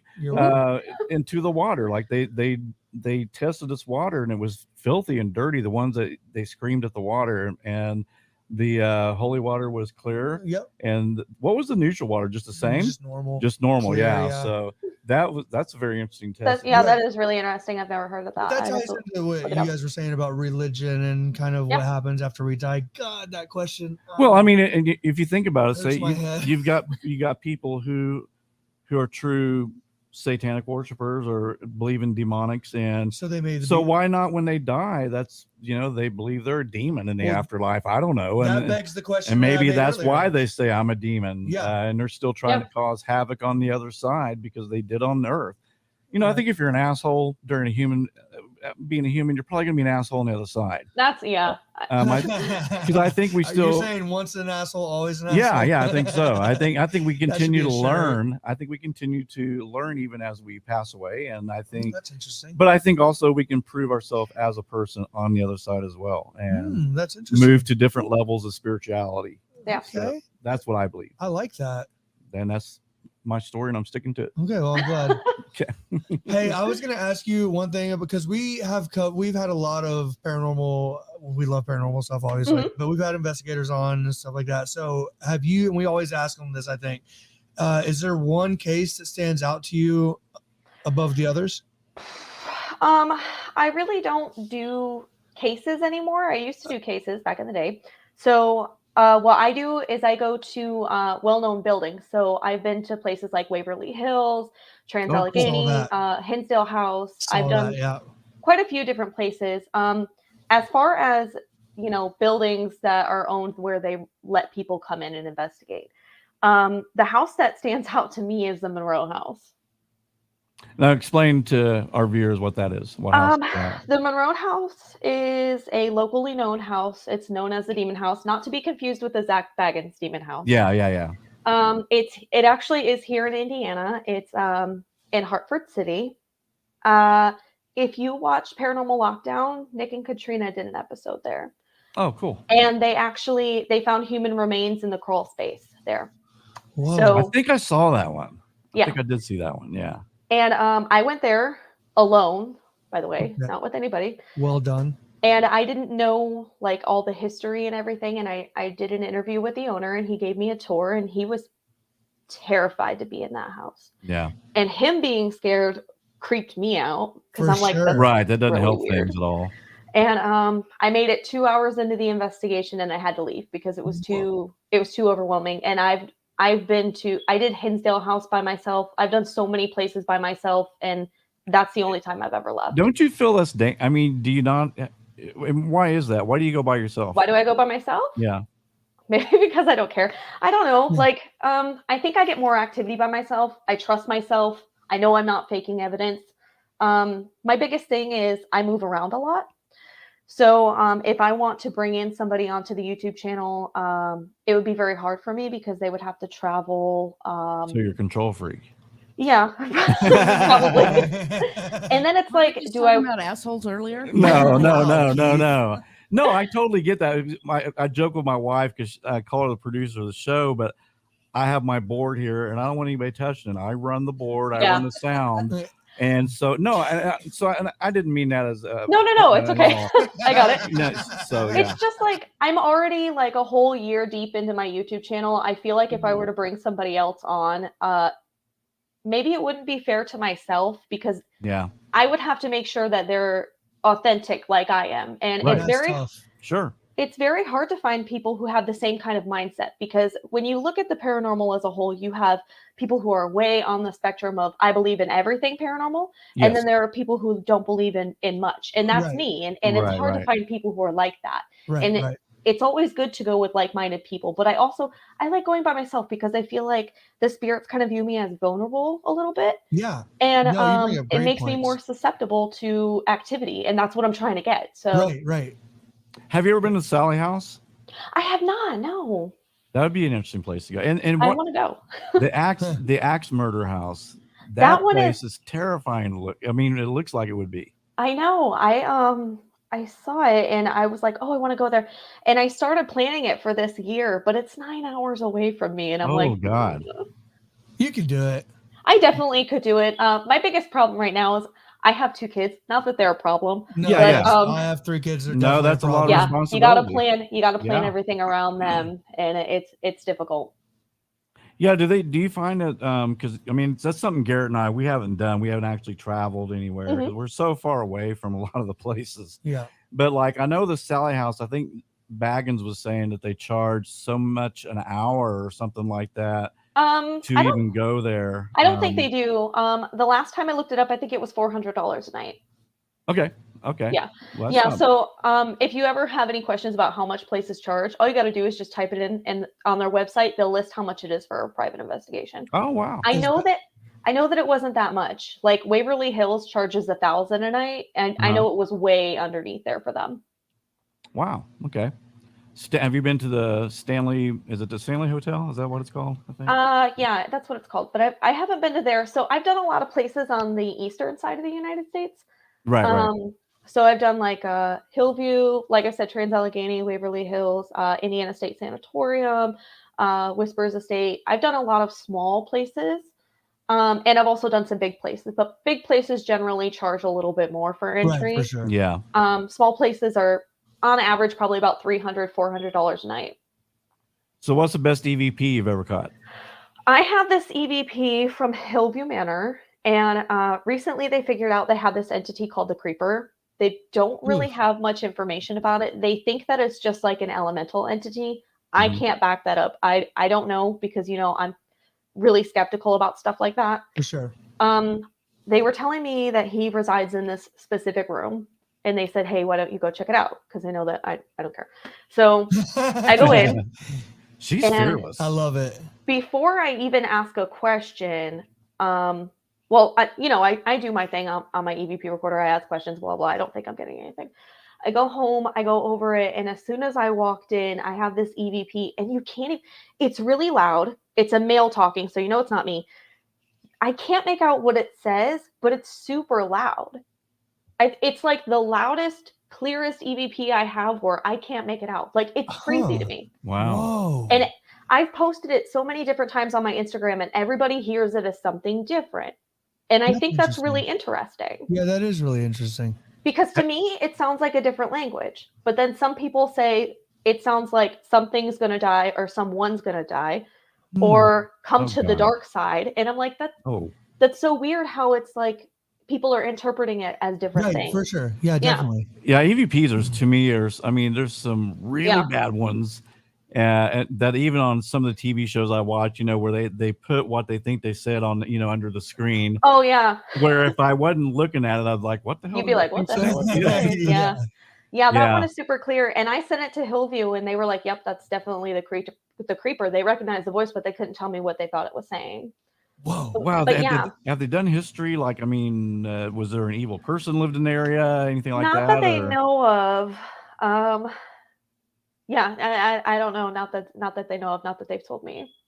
So, what's your next adventure, Amber? I don't really have You don't have one right now. Actually, I'm getting married here in like about a month, so that's what we're planning for. Congratulations! All right, awesome. Yeah, so that's what we're planning for. I want to go back to the Monroe House. Is your husband into the paranormal? Or your soon-to-be husband, is he into paranormal? He's kind of a chicken shit. Okay, so that's fair enough. So her paranormal days are done. That's fair enough.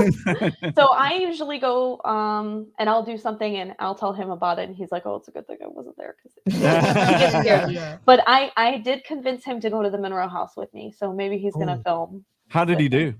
Well, he might go. Okay, I thought you said he went with you. But he's not. He says sometimes he sees things in the house, and I'm like, no, you didn't. He's like, yeah, I did, and he like gets all freaked out. And it's because of you. You guys were meant for each other. I can tell. Yeah, or if he'll hear something, he'll be like, go check it out. Go check it out. Amber, this is you. And I'm like, whatever. Yeah, let's go. That's great. Funny. So you just have all your equipment and you just take it with you, or what? Yeah, I have. No, she leaves it at home. Well, no. What I was gonna say is the next time he says that, get out your equipment. Have you? No. Well, you might not want to check out your own house. I don't really think that there's anything here. I think a lot of it. How do you know? A lot of ghost hunting to me has to do with the subconscious mind. So I agree. Whenever like you're talking about scary things and scary things happen, usually it's just because, again, like manifestation, like you guys were talking about earlier, subconsciously you're trying to make that connection. So I think sometimes whenever we're talking about something scary and he goes, "Oh, I think I seen something," and I'll be like, "Are you sure?" Right. I love that. But I don't think he would appreciate that, because he would actually probably be really scared. Yeah. But it's because he'd be like me. He'd be afraid, like, "Hey, you're going to stir stuff up in the house and all." And that's what I would think. What she's alluding to is the radiator theory. Which is what I'm right. What we talked. Yeah. Carl Johnson. We've interviewed him 2 or 3 times, and he's brought that up, and he manifested that just to get scared him, and because he thought about it, then this became a haunting for him. It actually manifested a haunting, and that's what. All along was just a radiator. It was just the haunting of the radiator. Yeah. Free that poor ghost out of the radiator, Carl. Yeah. But you got any more questions? I know, man. Amber, thank you so much for coming on last second too. Yeah, very much appreciate it. Are you down for some future shows? I definitely am. Okay. Yeah, that'd be awesome. And like when you go on can we watch you do a live, or would we be butting in? We don't want to. Oh wait, never mind. She's like that. No. Just tell her to look at her face. Our company. I definitely don't. I do lives quite often, actually, or do I? I know that I've planned on doing them, and I think I've done a few on my channel where I do it live. Well, I was gonna say, it just depends. Some places don't have Wi-Fi, so it's really hard to do a live. Yeah, this is her trying not to get on our show and do it live. No. So we be going, look out, Amber, look out behind you. We ruin everything for you. No, what will you do? If she does a live, then we'll just tune in the chat box and watch. Can't wait. Yeah, if you do that, that'd be awesome. Hey, I subscribe to your channel, so if you do that, then I should get no problem. And everybody go to Amber's channel. And tell everybody your channel. Right there. Oh, Amber's Asylum. Yeah, it's Amber's Asylum. Yep. And I do paranormal investigations. Usually I'm by myself. Sometimes I'll have a friend come on, and I do a lot of testing videos or like debunking videos. I did one about Ouija boards. I've done one about haunted dolls. I actually just bought a haunted mystery box yesterday. Sweet. So that video will go up soon. Cool. So can you give us any teasers? Anything weird happen with this? With the mystery box? Yeah. Oh, I bought it yesterday, so it hasn't come in Oh, yet. okay. So are you gonna unveil it like during the video? Man. Yeah. Can't wait. That would be interesting. Yeah, I don't know what's in it. I think they said some haunted dolls, but I'm actually really, I'm kind of reluctant to believe in haunted dolls. Not that there aren't haunted dolls out there. Let's clarify that. It's just that when you go on Etsy and you Right. look for a haunted doll, like what's stopping people from just selling you an antique Well, doll? and part of me thinks like, why in the hell? If I'm a spirit, you know, like you hear people say antique table. Yeah. You know, if I'm a spirit, why the hell am I going to go into a table? Yeah, and just You know, why- and And even if like I try to think about it, and I'm like, if you can put somebody in a doll, why would you do that? right. Because if I was a spirit, I wouldn't want to be trapped in no doll. No. Hey, but let me tell you this: she's gonna open that mystery box, and some shit may go down. You just never know. You better be ready. It might. I've done all sorts of stuff. Like my biggest one was I did stuff with Ouija boards because I was trying to figure out, you know, why they work or why people think they work or why things happen. And I even took it to a haunted place. There's this place called Whispers Estate, and they let you use Ouija boards there. And something that we did was there's this theory that subconsciously, you know, the answer to the question that you're asking. And you are doing something called Ideomotor Effect, which is basically whenever you are moving without subconsciously thinking about it. Kind of like when you're having a dream and you're falling and then you like jerk yourself up. Yeah. So it's this idea that you're asking a question that you potentially already know the answer to, and you are subconsciously moving the board without realizing it. Right. So one thing that we did to test this, and I had the tour guide help me, was we blindfolded ourselves and we turned the board around several times so that way we wouldn't know where the letters were. Okay. And we asked questions and we moved, you know, the board was moving and it was all good. And when I played it back, I actually realized that at no point did it fall on any letters. It was all just like negative space. So I'm not really sure how I feel about Ouija boards. I know that you said that you believe in them, and that's cool. The one thing I love about the paranormal is that different people believe in different things. Yeah. And I think it's really cool, but paranormal just boils down to perspective. One person can believe in orbs while another person doesn't, and that's okay. Like, but it's not my right to tell anybody how to think. Yeah. I'm just trying to present scientific evidence behind it. And that's awesome, man. And we need more of that. So, I mean, because I think there's too many people out there that are just, you know, oh my God, it's a demon. Oh my God, it's a ghost, you know, and it's not really. It's just you're saying it is. So that's really cool what you're doing. I thought that when you told about that experiment, that was pretty interesting. And again, like I said, my whole theory with the paranormal is intent. If I want a Ouija board to work, it's probably going to work, you know. And like you said, there's that study of subconsciously, maybe I'm answering my own question, you know. Yeah, I had a lot of people comment and said, well, if you're going into it thinking it's not going to work, it's not going to work for you. Yeah. And I was kind of thinking, well, why does it work for some people but it doesn't work for other people? Like, I don't. Well, so I'm kind of in between on that. Well, that's even what we said about Randonautica, and I brought this up earlier, is that like Keith and I going into it, maybe one of the reasons we didn't find some points is because we were so skeptical in the first place. But yet when I went with my daughter, we were like 2 for 2 on something. I mean, obviously it's super vague, right? Yeah.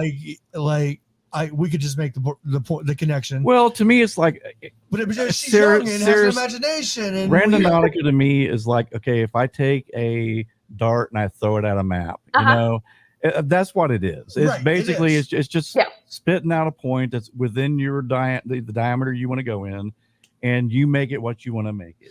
And then so of course there's going to be a chance you might find something. I mean, like Garret and I don't think we didn't find anything, did we? No, we didn't. Yeah, we did it like 5 times, found nothing. And then a lot of it's probably coincidence. But again, it's like it's just exactly what it says, random. It's like, you know, let's throw a dart. Okay, that's where we go. Yeah, right. Well, it doesn't I think with all this, what matters most and what you were saying earlier is like the paranormal is really a perspective thing, right? It really is. And an environmental thing even.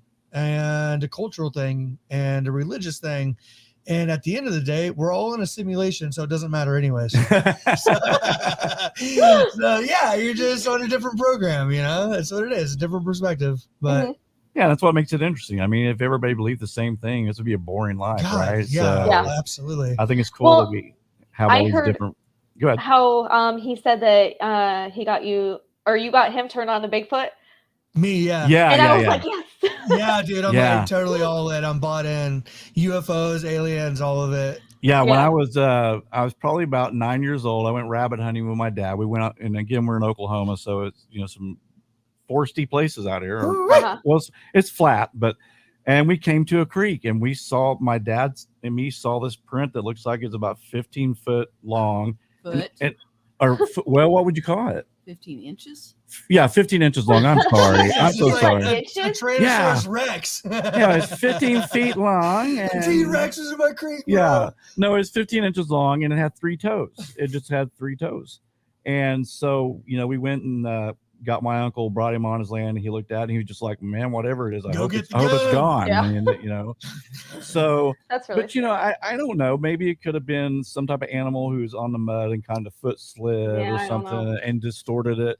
It's But- paranormal. But there's been, well, yeah, but I mean, there are so many sightings that the thing is, like you kind of came at it too, like how in the world has no one caught one of these things yet? or bones in a museum. Or bones, or and we've Mhm. brought that up to some Bigfoot people, Human burial. I get it. and they go, Bilbo, well, I they get bury it. their dead, I and don't it's like, I don't know Bigfoot if I cemetery. I don't know if I believe in that, but I was reading an article like just an hour ago actually, and it was talking Cool. about how like the black bear population is I don't Mhm. know what it was 100,000, 400,000, something like that. and And they find no said bones. if you look at that, hunters rarely find bones. You rarely find For sure. a black bear Yeah. body. You rarely even see one. And Right. they That's said true. now if you think about something like a creature who has maybe a population of extinct. under 100,000 and might be slightly intelligent enough to stay away from people, then Right. that kind of like dwindles down and you lessen your chances. Right. Yeah, and don't get me wrong, I do, like I said, the footprint to me, and back again, this is in the 70s, no one had a camera unless you went back to the house and got a camera, and rarely had film. So we didn't take a picture of it. I mean, we just looked at it and thought, wow, that's pretty weird, 3 toes. And I do think there's something out there. There's been too many sightings Mhm. for there not to be something.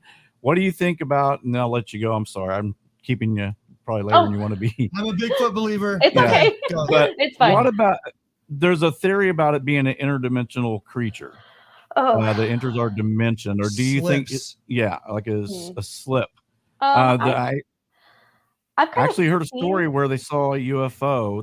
These families saw a Mhm. UFO, and then shortly after the UFO, they spotted a Bigfoot. And so there's been this theory now that maybe they're Mhm. interdimensional creatures I've seen as that UFOs, aliens. like float around. I've seen that theory quite a bit. Yeah. And if you look at the Bigfoot community as a whole, half people believe that it's paranormal, and then half people believe that it's flesh and blood. And again, that boils down Yeah. to perspective. I think for me, I'm more on the flesh and blood side, and that's Me just too. because I have a hard time, like thinking, how would interdimensional beings work? How could they? A lot of the people say that they cloak themselves, or they do stuff like that, or they get on UFOs, and I'm like, I just don't know. And I Bigfoot think driving a UFO. I think Love it. for me, I have to experience it to believe it. I'm one of those types of people. So it's harder for me to imagine that. Whereas a flesh and blood creature, I could see. Right. What do you think about the Mandela effect? Somebody was telling me about that, and that was That the one freaks me out, and that would be kind of like that same parallel universes crashing each other, where there's just slightly little changes that we are just now noticing. Yeah. There's a few that just, I mean, like that Kevin Costner movie, Build It, He Will Come, and now what was it? Build it and they will come. And now it says build it and he will come. And people have even went back and got the VHS tapes to see if they changed it in the DVD. And no, it still says build it and he will come. That's really weird. Fruit Yeah. Loops, all that I'm not stuff. sure. Yeah, it's weird. That's one of the ones out there that kind of, I mean, Mirror, Mirror on the Wall. You've heard that, right? Mhm. Well, if you go back and watch it now, it's Magic Mirror on the Wall. It was never, ever, ever mirror, mirror on the wall. Who's the fairest of them all? It's Yeah, I don't remember that. Like, yeah. magic mirror. Yeah, and if you go back and you watch the original, that's what it says now. Magic mirror on the wall. So, hey, is the Mandela Effect episode the one where we kept repeating the intro? Yeah, that was on accident. Yeah. Oh my! Dude, I was like, I'm going Talk crazy. about we had just started the channel. It may have been like the 5th, 6th show, and we were, we always have problems. It seems like getting the show started, and like I said, I had an open window of YouTube and I forgot about it, so I'm playing it. It's running through my microphone, and it's just this constant repeat.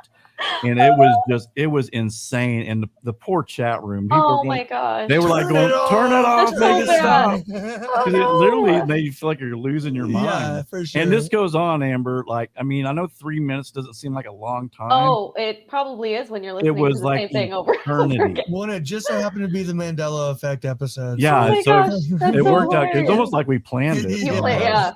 But That's so Amber, funny. we're gonna let you go. Thank you so Thank much. you so much for Seriously. showing up. You're welcome. We'll Thank you keep for in having me. Yeah, let's do this again. Definitely, yeah. All right. Good night. Good night. All right, good night.